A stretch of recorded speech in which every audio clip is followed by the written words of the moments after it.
My name is Doug Rutter, and this is the Rebound Podcast, Episode 6, Season 2. I'm with basketball legend Tony Harper. Coach Harper, I'm currently retired from Cathedral High School, and hopefully can find something else. Matter of fact, I got a call from down in College Station, Texas. Really? You still want to work? I never wanted to quit. Really? 'Cause I got nothing to do. Yeah? So that's what I know. But I'm going to check it out. Yeah. Yeah. Well, let's start with get it out of the way, because I don't want to spend a lot of time on it, but you're a native El Pasoan or no? Native El Paso and all my life. All your life, born and raised here. Born and raised. Where'd you go to schools coming up? I went to Rusk Elementary School, and then Bassett Middle School was coming into, and my parents moved up to that area, and then I went to Austin High School, where I always wanted to go. Yeah. And what are your special memories of playing at Austin? Well, 3 district championships is one of them. Yeah, that's a big one. I thought that the only school in town was Austin. Yeah. That's how much I wanted to go down. I would go down there as an 8th grader and 7th grader and watch practice. In the pit. Right? In the old pit, right? The old pit. You're right. That was an intimidating place to play. So you leave Austin, you go to Texas Western, right? Did you have Right. I make a stop at the Plaza Theater, Okay. and I'm going to play baseball at UTEP, and got a scholarship to do that. What position do But you my play? brother and I were at the movies down there on a Sunday, and I went out to get some popcorn, and I would pull some bills out of my pocket, and I dropped a $1 bill. So I bent down to pick it up, and as I stood up, face to face, Mo Iba. Wow. And Did you know who he was? Yeah, because we back then we used to practice against those guys, Yeah.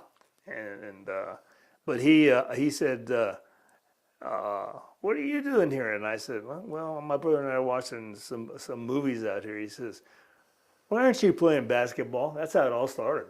Really? It was just blind luck, and he said, "Don't you want to play?" What am I going to say? Yeah. And he says, I said, "Well, how many guys are on the team, Coach?" He says, "I got 7 guys. That's it." Wow. Because it's our freshman team. And back then, everybody, Alcindor, You had to play freshman. you had to play on a team. And I said, "Well, what do I do?" He says, "You got shoes?" I said, "Yes, sir." And then he says, "Well, I'll see you at the gym at 7 o'clock tomorrow morning, the back gym, which is now the volleyball gym." And I said, "Okay." So I went home and told my dad that story. He thought I was making it up. And but I was up. I was up about 6 o'clock, and I was ready to go and drove over there because I didn't live very far away. Yeah. And next thing I know, I'm the starting point guard.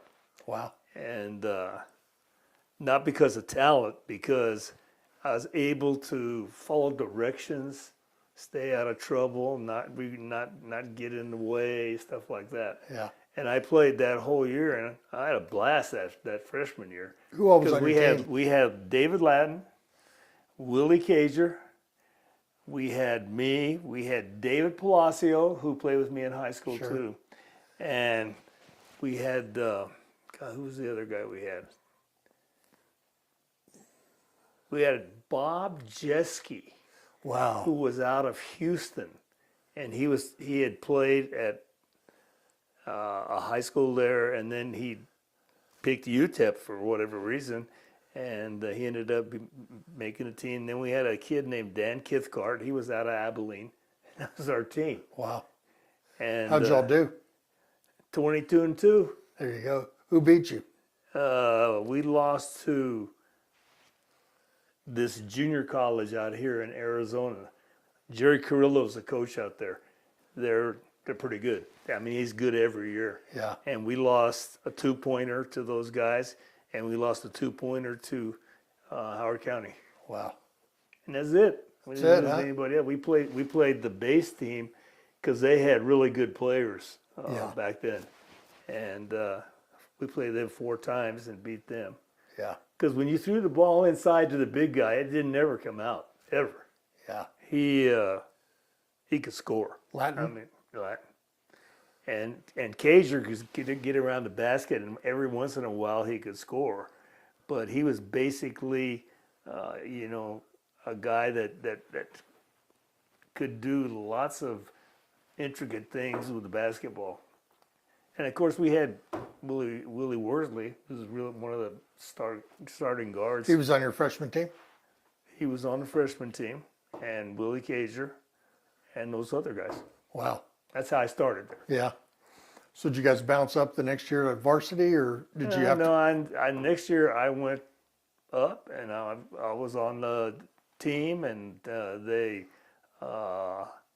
but I was the 13th guy. We had like 13 guys, and What year is we this? had guys this is 664, and we had guys that, Orson Artis, Harry Flournoy, all the really good players that played that year. Yeah. And I was more of a cheerleader that year than Yeah. anything else because we had enough guys to play, and we never played out of that pit up there. Played New Mexico, played pretty good teams, never lost a game, and until we got to the end of the year, and then we got beat by Seattle. Wow. And Seattle, on the same day, they beat Kentucky. So going into the playoffs, we went to Lubbock to play there against JoJo White, Kansas. Yeah. And they were pretty tough, but we were better. Yeah. That's your sophomore Nobody year. believed that this team was any good. That's your sophomore year. That's my sophomore year. Yeah. So returning junior, you guys had to have a hell of a team We were 22-2. as a But junior. a lot of people don't remember that as a junior. Yeah. And we got a guy named Nate Archibald come in. When you were a junior. He went to a junior college, played a year, came in with a guy named Mike Schweitzer, and that guard was like something else. I mean, he's as good as I've ever played with. Nate. Yeah, Nate was okay, but he was like Nate was there to play, and he could really shoot it the whole bit, and he made it through, and played on a championship team. I think it was like in the one of the following years, and then he became a pro. And if you looked at the guy, he'd be like skinny, like those guys. I mean, he wasn't very big. He wasn't very tall. He could shoot it, Yeah. and he knew how to get it to the right guys at the right time. And same thing with his buddy who came down from New York, and that was my junior year.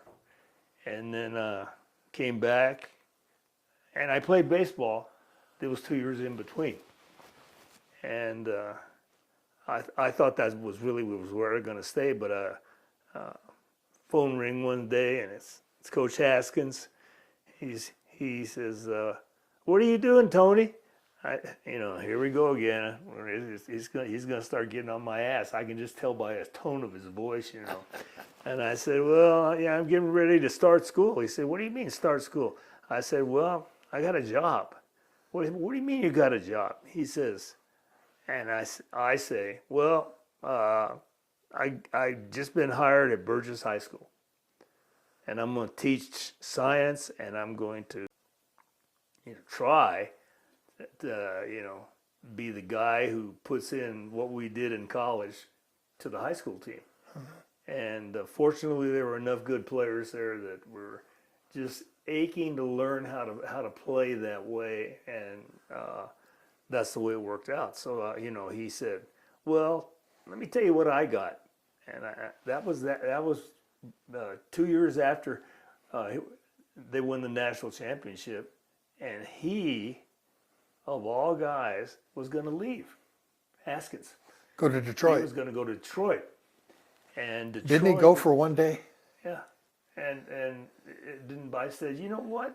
Why would you want to go to Detroit? And he says, I need somebody that I can trust and I know is going to do what I want him to do. I said, Coach, I said, I've never gone to a major metropolitan city like that. I haven't the slightest idea how to go, to the big places and find the right guys and all that. And you'll probably want me to scout and all that. And I think this other thing looks a little better for me. He says, well, how much they paying you? And they were going to pay me twice as much to be the assistant coach at UTEP. And I thought to myself, well, can you give me a weekend so I can talk to my wife about this? And he said, you married? I said, yeah. We sent you an invitation, but you didn't come. He said, oh, I must have forgot, or stuff like that. And so I ended up taking the high school job because in my mind, there's so many things on a high school campus that you got to know that you don't know before you get there. If you're as a player, you don't know them. You don't know what the eligibility list and all that garbage like that. And so I did that, and I was a JV coach for the first 3 years I was there. Wow. And I loved it because all I did was teach 5 classes, basketball. And I opened that gym up, and we had it packed for the entire summer, non-season, stuff like that. 2:00. About 2:30 in the afternoon. That's it. Yeah, and it wasn't just Burgess players. Anybody. Eastwood guys, anybody that was close, and then they found out that's where the games were. The good players. The good were playing. real games. Yeah, and so we went through that, and then the third year I was there,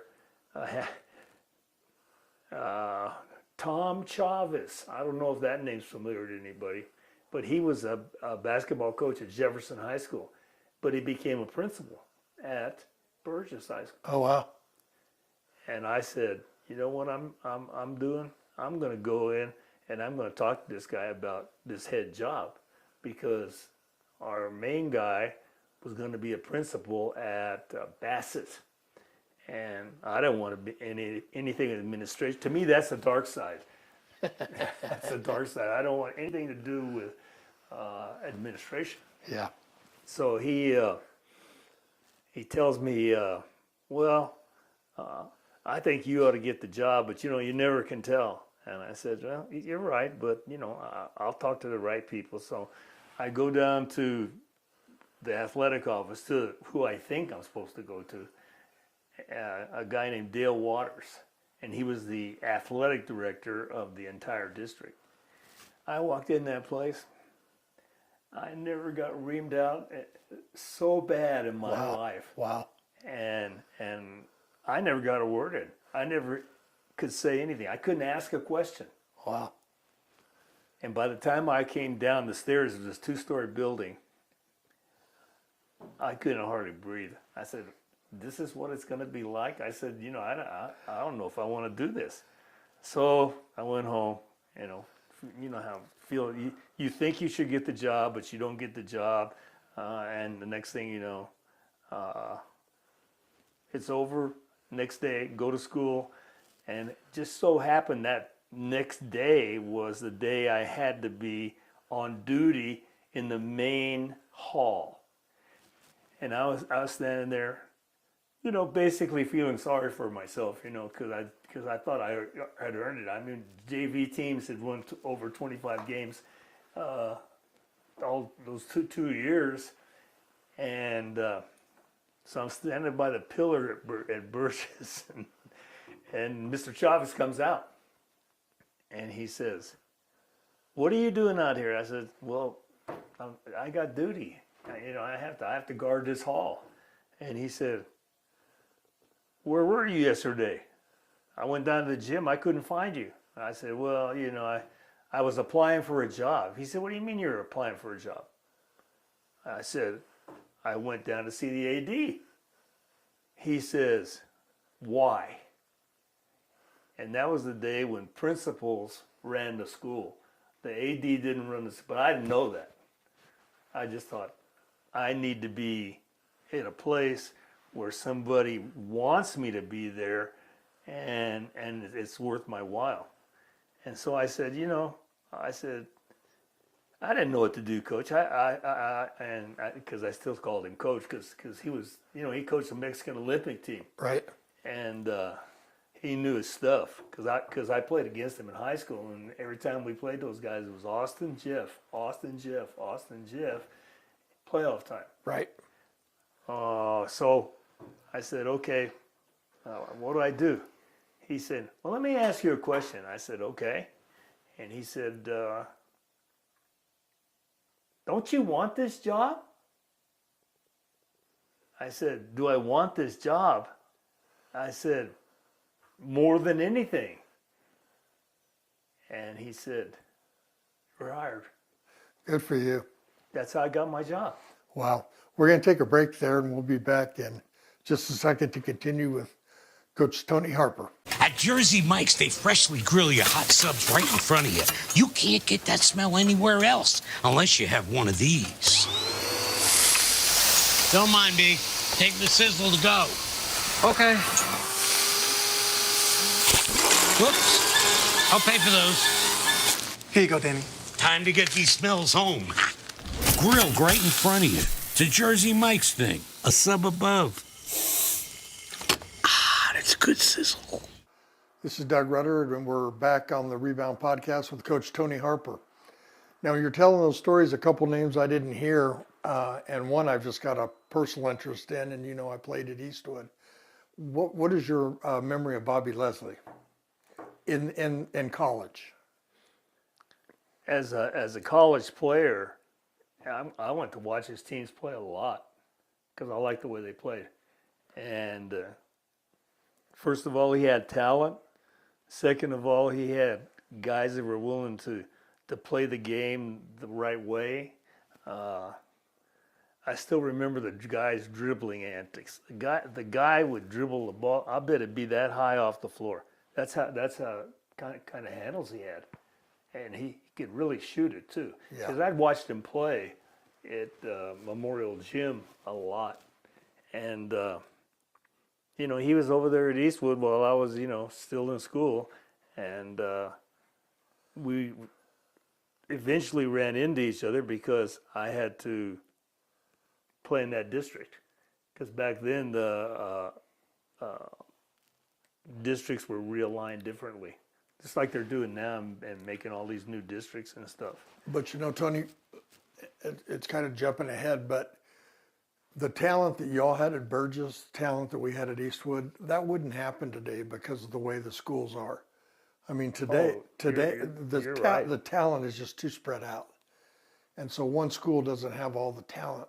I mean, when I was coming up, most of the kids went to Edgemere. 2 of us went to East Point. We played all our lives together, and then we all went to the same school. Today, one would go to Montwood, one would go to Hanks, one would go to America's, scattered right. all over the place. So the talent is just too spread out in El Paso, in my opinion. Too many schools. Oh, you're right. You agree with that? Yeah, too many schools. I just know that allowed me to go to El Paso High School, because I stayed for 17 years at Burgess, and I said I gotta get a new challenge here. And the Tigers were pretty tough, but I knew that because they were in our district, and I can tell talent, and these guys can really play. Yeah. And then my wife and I, we were making a family, and I drove out to Montwood High School. What a place. I mean, it's out in the middle of the desert. There Was Art nothing Shaw there? Was Art Shaw there? Art Shaw was the principal. He was when you went there. This is what I told Art Shaw. I was a head coach at Burgess. He was the freshman coach, basketball coach at Eastwood. And Art was? yep, I don't remember that. he came over on a Saturday to play, and he had a tie. It's the only freshman coach I ever interviewed that wore a tie to the interview. Yeah. And I just made this offhand, Art, what are you doing here? And he says, well, I came to apply for the freshman job. I said, oh, really? I said, well, I'll tell you what. If we have an opening, I'm going to hire you. And he said, how do you know how to do that? I said, you got a tie on. That means it's important to you to do what you want to do. Yeah. And then he stayed in administration. He went to Hanks, and then he went to Farmington, New Mexico. Wow. And but he ended up picking him for the principal's job at Montwood High School. Wow. And when we went there to interview, there were 17 of us. Jim Forbes, Al Glidewell, me, all the heavyweights that had been coaching.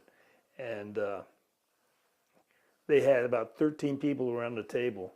And they didn't have just coaches. They had teachers. They had all kinds of people to kind of check you out to see if you're worth, hiring. So I said, okay. And we went through that. And then I started there and became the head coach immediately.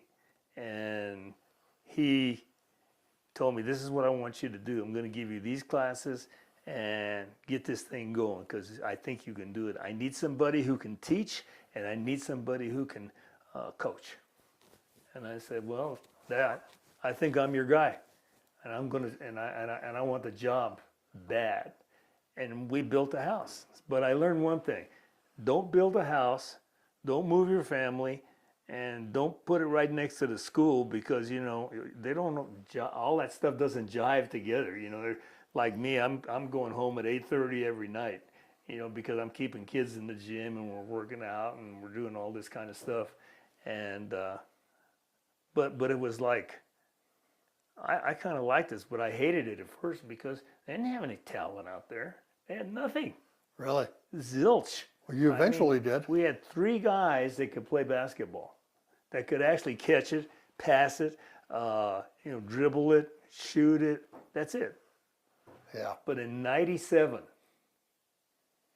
we had a group of guys come in, and we were tough. So from '97 to 2013, we had players. Yeah.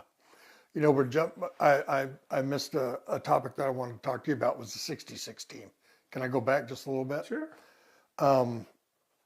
Because what a choice you had. You play basketball under the great Don Haskins, and then am I right that Andy and Sid Cohen were the baseball guys? Is that right? Right, Andy Cohen. Right. Who's our coach. Okay, so you had outstanding coaches in both sports. Yeah. So how did that work? Because I know you're considered a member of the '66 team. Coach put in parentheses or something that you're not in the picture, but you're a part of the team. You consider yourself a part of the team? Well, yes and no. Yeah. There were some incidents that happened, during my sophomore year. Yeah. And I ended up going to baseball and finishing the baseball season there. Yeah. Stuff like that. What position did you play baseball? You name it. Pitch it, center field, Yeah. right field. What was it like You to remember play? Presley Askew? Oh, yeah. He was a baseball coach in New Mexico State. Yeah. And we're playing out there one day. And they got a sticker patch for center field, and I'm playing center field. Yikes. And I go down like a rock trying to chase a fly ball, but I catch it. And I still remember to this day him coming up to me after the game. He said, "Who's the guy that played center field? Where is that guy?" Because he didn't know who he was. And I said, "That's me, Coach." He said, "Great catch, guy. Great catch." And I remember that to this very day. Really? And I said, well, I happened to be in the right place at the right time. And that kind of pushed me back into basketball, because the next beginning of my junior year, that's when Haskin calls me up and wants me to go with him to Detroit, Right. and wants me to come back and play. And I was just like, caught up in the euphoria. The people were all going nuts around town. But I decided, I needed to be doing what I'm doing, having fun at it. It's good. And I don't need to get my wife out of what she's doing. She's a ballet dancer. And she can really go. And she had a class of kids, like 250 kids. And so we decided it's best if we stay there for our family. And, I ended up at Cathedral High School. Can you believe that? From UTEP to Cathedral? I went from Montwood. Guy came in, walked into a house. We were at a party, and he says, "I need to talk to you." He told me his name. He was a businessman in town, but he was an ex-Irishman. By the way, you know how those guys greet you? They go like this, "Class of '92." And I said, "What do you need?" He said, "We want you to be our coach." From I Montwood. said, "Yeah, from But Montwood." before you leave Montwood, you guys eventually had some talent out there. Yeah. Yeah. I mean, you We talk we about should have start. been a state champion, but we got knocked off by Plano. Yeah, but you talk about starting with 3 players. You ended up with some talent. You've got to be a little bit responsible for that. Well, I hear these guys use this word on TV, because I'm watching girls' games, but I'm still watching basketball. Yeah, me too. And they're saying, you got to build a culture. You got to build a culture. You got to get people to believe in what you're doing. And when they believe in what you're doing, they'll do anything you want them to do. They don't care what you know. It's passion. They need to know that you care. That's the big thing. And that's what happened at Montwood High School.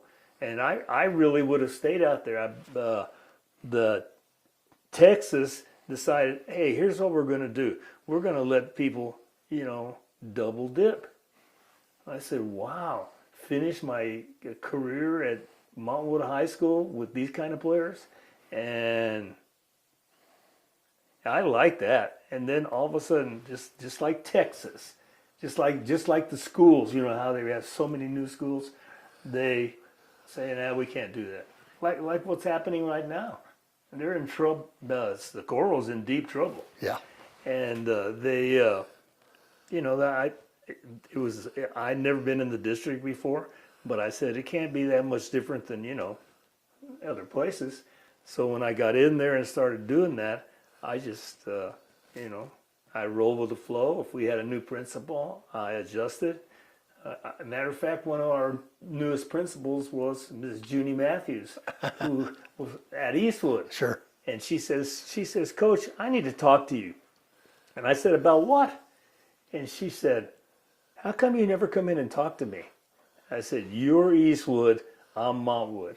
I can't talk to you right now. I don't know you. I don't trust you. You don't know me." And all of a sudden, she's got a brother who went to Burgess, and I coached in track at Burgess. And all of a sudden, the fence went down.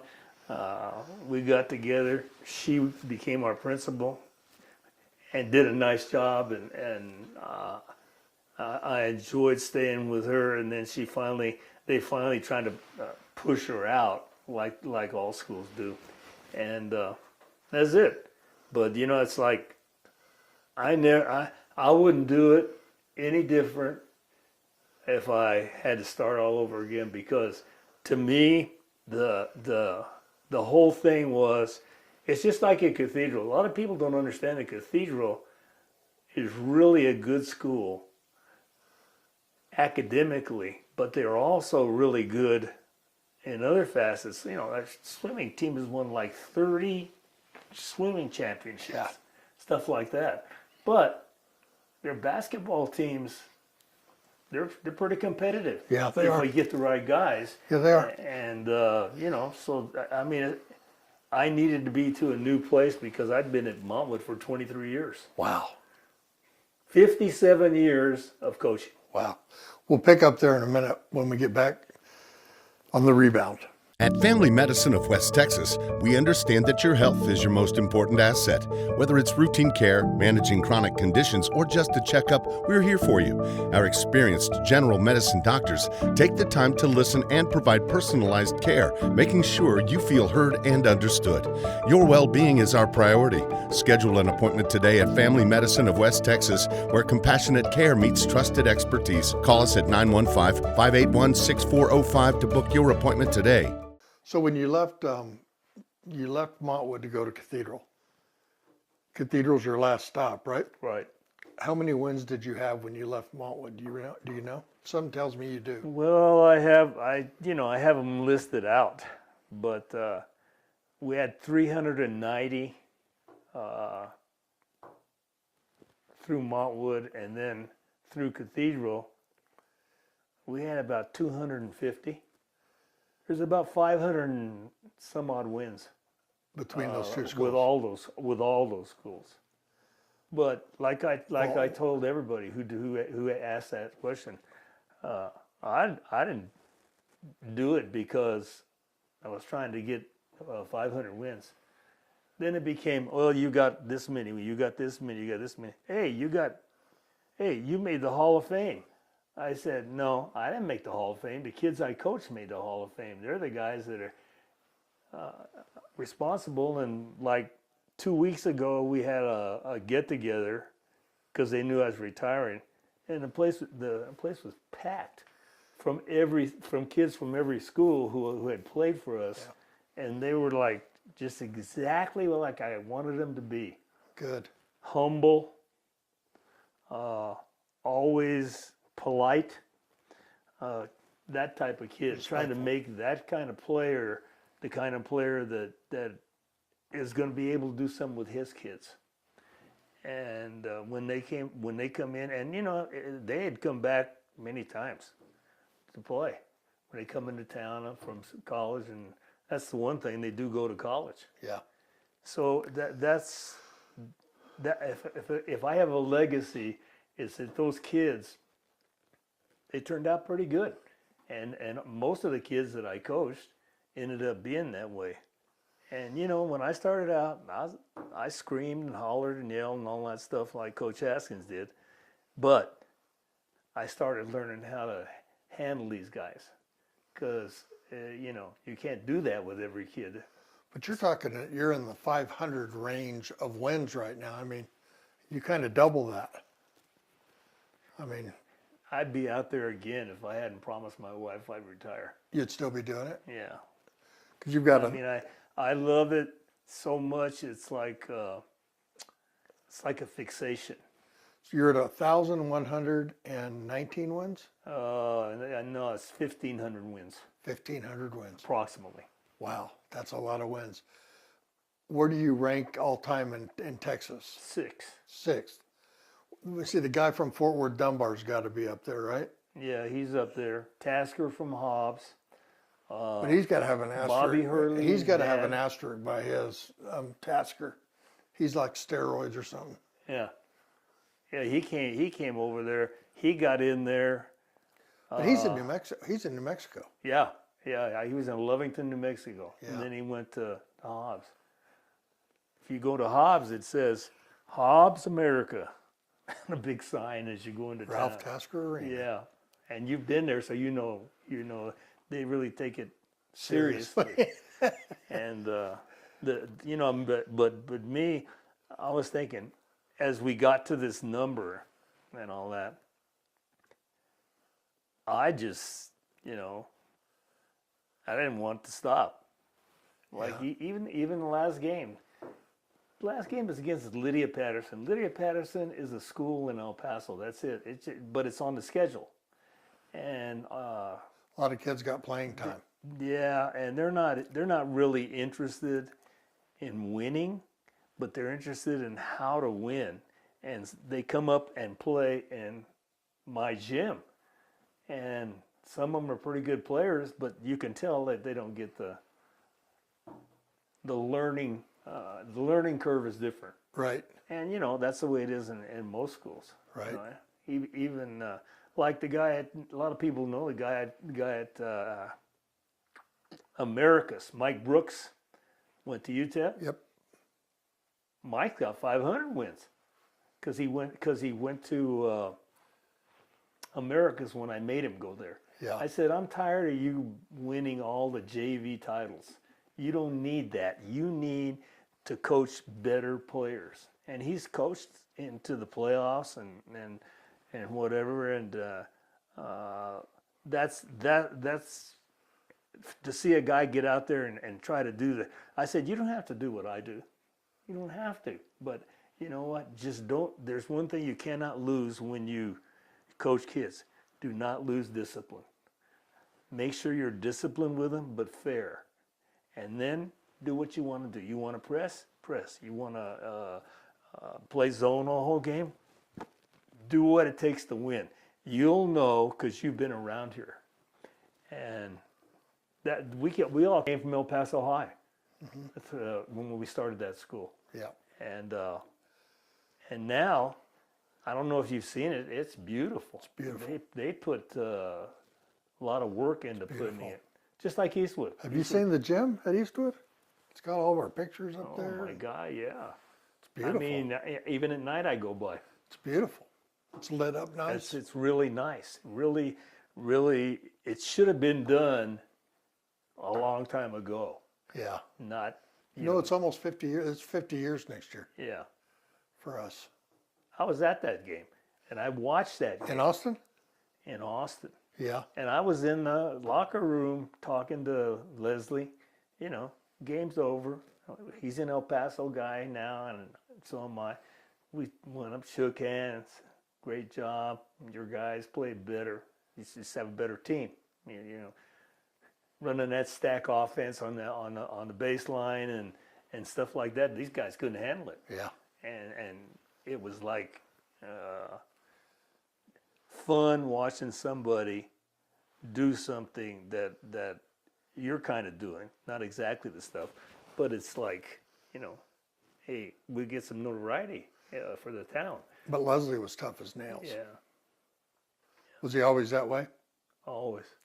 Yeah. Always. In the summers, you talk about the gym opening 2:30.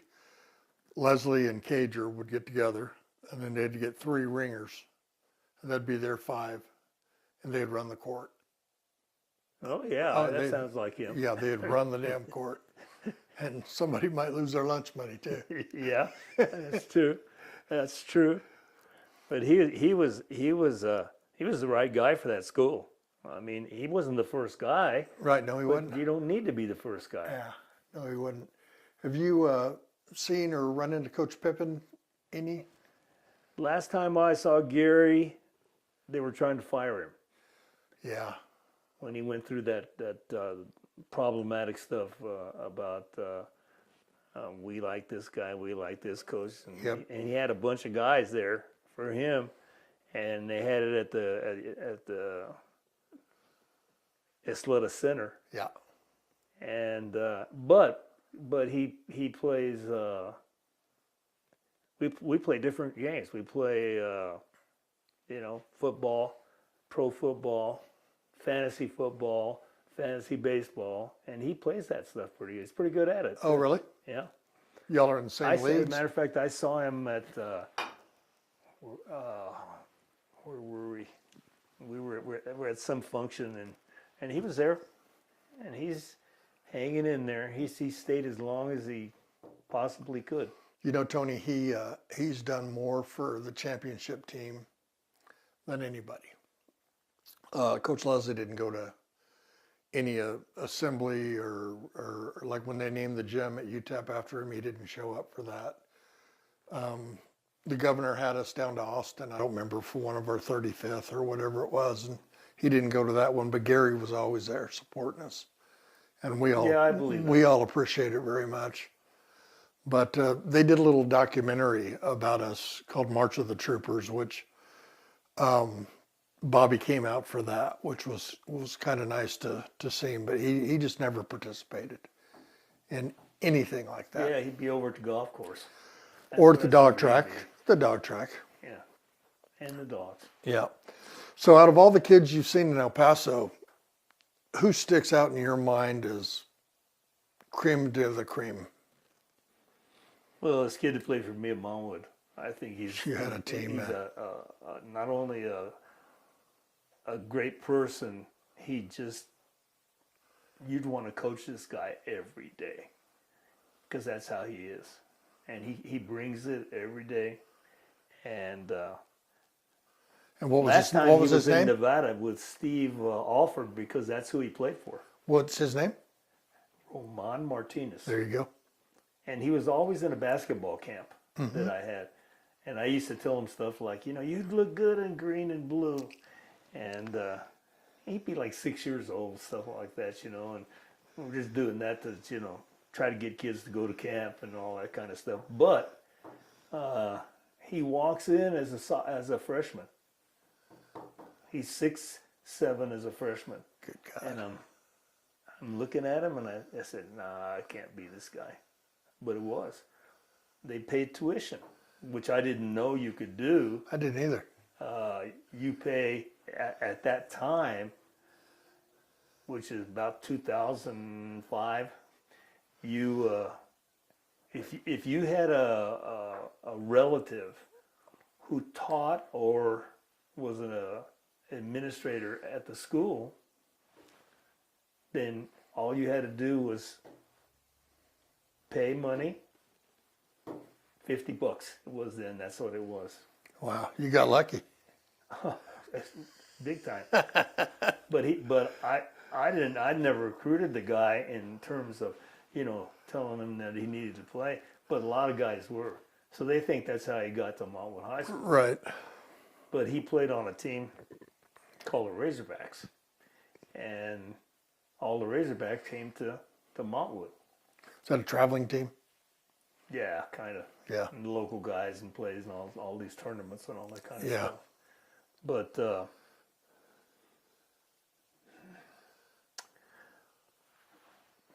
I'm thinking of players. I had a guy play for me over here at Cathedral High School named Hector Romero. We won 29 games with Wow. one guy. Wow. I mean, he was the real McCoy. Wow. And always the last guy out of the gym, First guy in the always the gym. first guy in the gym. Yeah.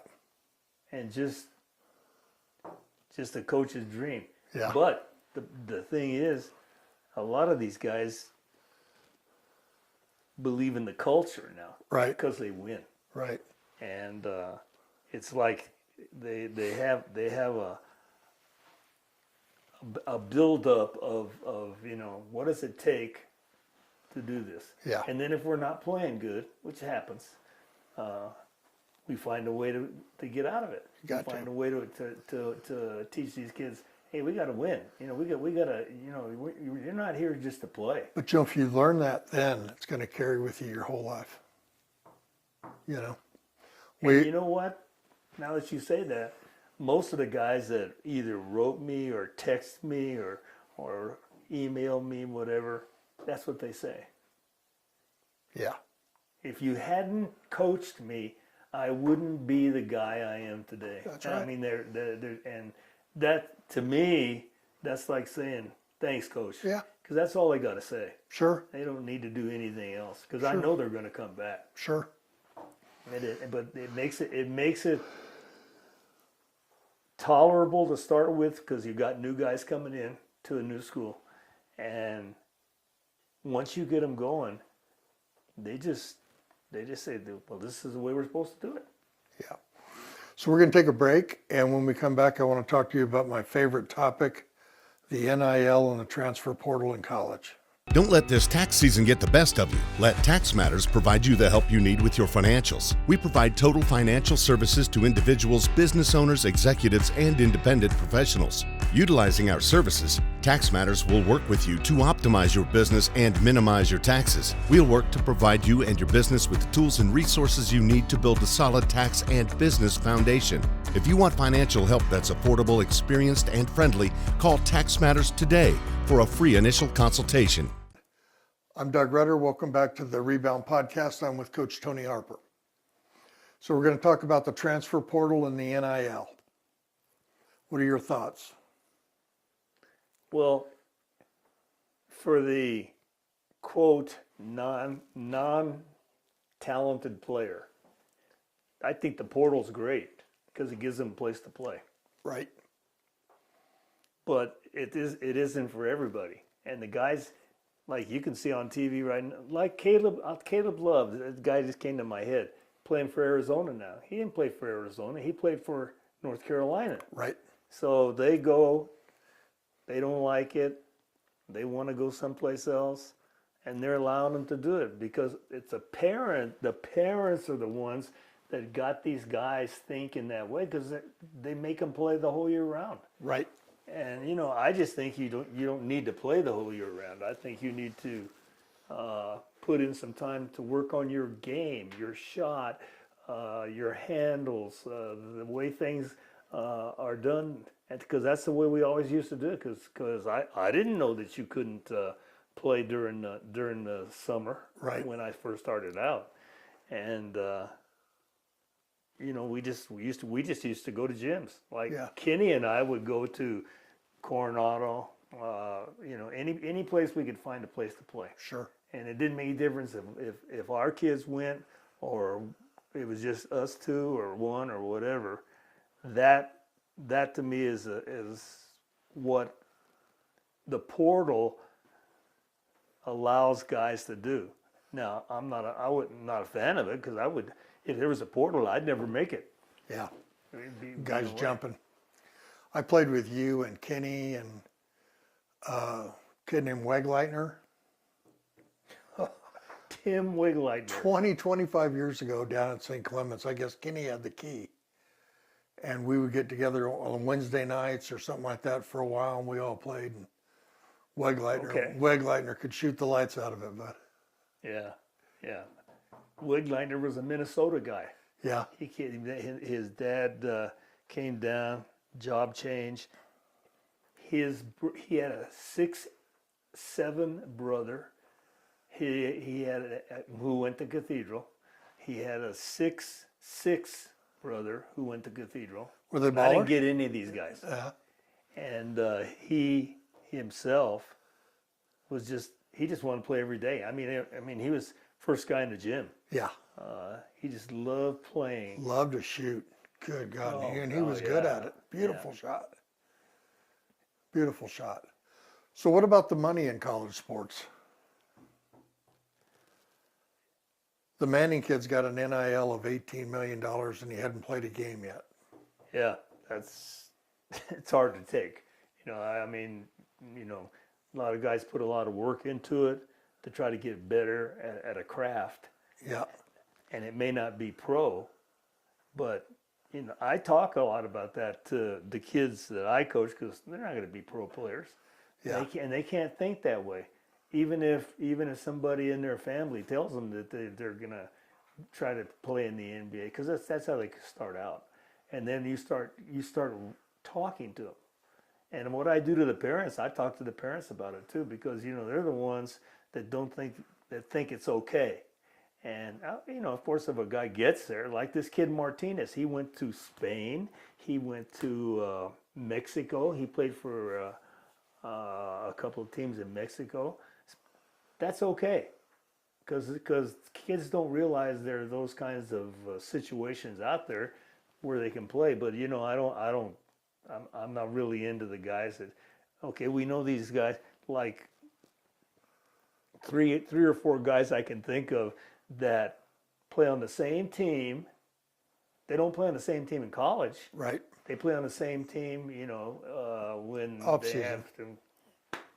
get a chance to get on their own. Right. And but the problem is they're letting the parents are the ones that are doing it. The UIL finally gave up. They fought it because of what it would do to all the kids, and they just couldn't find it. Like I went to Dallas Jesuit. You need to go to Dallas Jesuit because wow, they are good. Yeah. And they were, I would say, easily a team that could win in the UIL. And I went down and applied for the job. And I wanted to know why the UIL let Dallas Jesuit and Houston Straight Jesuit get into the UIL. Because they recruit. Yeah. And guy who was taking me around, he just lied. I mean, he had a 50-mile radius he could recruit from. And I know the UIL doesn't allow that. Right. And then this team last year called the Family. Yeah, they had every really good player in the Dallas area on the same team. Wow. So that doesn't make it fair for you or me if we want to get out there and we work our butts off trying to make something of what we envision. But some of those guys are just built for that. They're probably just going to just go straight overseas, G League, all that stuff. Sure. Yeah. Sure. Well, we're going to wrap it up by talking about that big piece of metal on your hand. I made the Hall of Fame for the TABC in Texas. What does that stand for? And Texas Association of Basketball Coaches. And because when I run my 1,000th game, that's what they gave me. Yeah. And I went down there to San Antonio, and that's the last time I saw Jim Forbes. Yeah. And by the way, great guy. Great guy. Awesome guy. Great guy. Great with kids. Love the guy. Great with kids. I cried when that guy got knocked down in The Olympics. In the Olympics, because it was just cheating. It was. That's what it was. It was. And I wasn't that old yet, and I was watching that thing like there's no tomorrow. Yeah. Coach Haskins was there. Yeah. Assistant coach. Yeah, he was. And the thing about it was, it's like, you get to know these guys. They're not bad guys. Right. They might play for another team, but like if you had Magic Johnson or David Thompson or just anybody that somebody would recognize, it's okay. Sometimes some of the best games I enjoyed playing was with Nolan Richardson. That's Jim a name. Bad News Barnes. That's a name that hadn't come up this whole time is Nolan. And Nolan belongs in the discussion somewhere. We played at Center Gym every Sunday at 1 o'clock. You didn't get there at 1, you didn't play. Wow. And I remember playing with Barnes, and I remember playing with Nolan.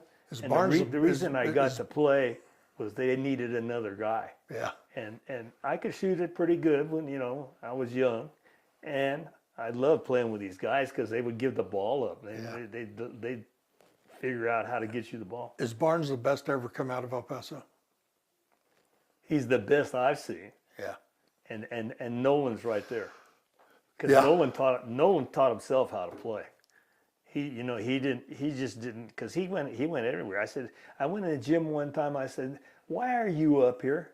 It was practice day. He said, "Coach is going to get me a job," and that's when he got him a job at that junior college, and he won the national junior college championship. Won all those championships. Yeah, that's right. And he had to go through the crap that he went through but he made it. But he coached his kids. Yeah.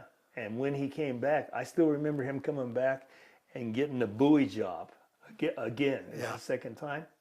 And we ended up playing him. I was at Burgess, and we got the score to 2 points. And his guys never wavered. Wow. They just played. So, you know, that's the whole idea behind the game. Yeah. And they beat us then. And I remember this guy. I watched him play at the Coliseum when Harold Bradley was coaching and George McCarty and those guys. And he's just the best player. I mean, he gave up his game to be a better defensive player. Yeah. That's the way he was. And, you know, there's been a lot of guys, and I know I'm missing, but, you know, everybody called him Sam. He was the main guy. Barnes was here. He was the very first guy that was a really big-time player that got here. And I never knew how they got there. You know, I just knew they were there because I was a young kid. And it was like watching, I want to be like that guy. But actually watching them play and doing what they're doing, and they're trying to play right. They're not trying to be, you know, the bell at the ball. I mean, they were trying to show you how to play. And That's what Wooden's teams did. who? Wooden, UCLA. That's what they did. That guy. I mean, you talk to every one of his players. Sidney Wicks, Walton, rest his soul, and those kind of guys. Is there a better college game than Walton's 42-point game? Oh no, I don't think there is. Not that I think. Not That's that I just know that I of. see it. I mean, those guys. I mean, the guy was just on, and just he couldn't stop. Nope. Now, if I was to pick a guy out right now, it'd be hard to pick a guy because there's so many good players now. Yeah. But my main guy is Curry because Can shoot it. he played at Davidson and nobody knew who he was. Right. And he came out of Davidson and then he got into the pros and he's a lightning bug. I mean, you know, he can just play. And number 77 for the Lakers now. Yeah. That guy, I'd never seen that guy play. Yeah. Unbelievable. He's got You know what else mad is? skills. Do you know what else is coming along? You're gonna laugh at me when I tell you this, but the WNBA is coming along. I watch it every WA game. It's basketball. Yeah. It's old-fashioned basketball, and it's a pleasure. It's a pleasure to watch. Caitlin, I mean, She's you know, unreal. Is there ever a better player at that age? No.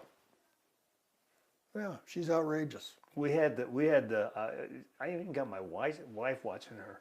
Yeah. I said, you need to watch this girl play because she does things that guys do, and she has a range you cannot believe. You need to sit here and watch him and see where she shoots the ball from. She gets that much time, is all she know. needs. Boom.